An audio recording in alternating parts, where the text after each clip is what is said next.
പാലക്കാട് ചിറ്റൂർ മേഖലയിൽ പകുതിവില തട്ടിപ്പ് നടത്തിയതിന് പിന്നിൽ മന്ത്രി കെ കൃഷ്ണൻകുട്ടിയുടെ ഓഫീസിന് ബന്ധമുണ്ടെന്ന ആരോപണം. ചിറ്റൂർ മേഖലയിൽ ജനതാദൾ പ്രാദേശിക നേതാക്കളാണ് പകുതി വിലയ്ക്ക് സ്കൂട്ടർ പദ്ധതിയിൽ ഗുണഭോക്താക്കളെ തെരഞ്ഞെടുത്തതെന്നാണ് ആരോപണം. DCC വൈസ് പ്രസിഡന്റ് സുമേഷ് അച്യുതനാണ് മന്ത്രിയുടെ ഓഫീസിനെതിരെ ആരോപണവുമായി രംഗത്തെത്തിയത്. പാലക്കാട് ചിറ്റൂർ മേഖലയിൽ 500ഓളം പേർക്കാണ് പകുതിവില തട്ടിപ്പിൽ പണം നഷ്ടമായിട്ടുള്ളത്. ചിറ്റൂർ തത്തമംഗലം നഗരസഭയിലും നല്ലേപ്പിള്ളി പെരുമാട്ടി പഞ്ചായത്തുകളിലും ജനതാദൾ പാർട്ടിയിൽപ്പെട്ട പ്രാദേശിക നേതാക്കളും വാർഡ് മെമ്പർമാരും പദ്ധതിയിലേക്ക് ആളുകളെ ചേർത്തിരുന്നു.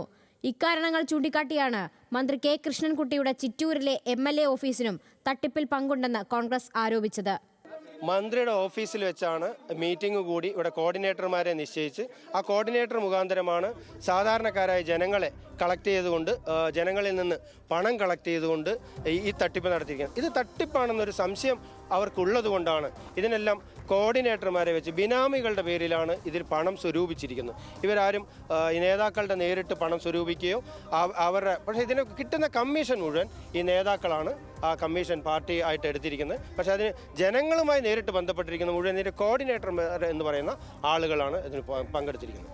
പകുതിവില പദ്ധതിക്കായി നല്ലേപ്പിള്ളി പഞ്ചായത്തിൽ കോർഡിനേറ്ററായി പ്രവർത്തിച്ച പ്രീതി രാജൻ ജനതാദളിന്റെ പ്രാദേശിക നേതാവാണ്.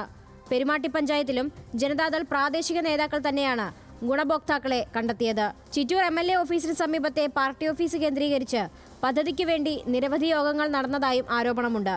എന്നാൽ പദ്ധതിയുമായി ഒരു ബന്ധവുമില്ലെന്നാണ് ജനതാദളിന്റെ വിശദീകരണം. ന്യൂസ് മലയാളം, പാലക്കാട്.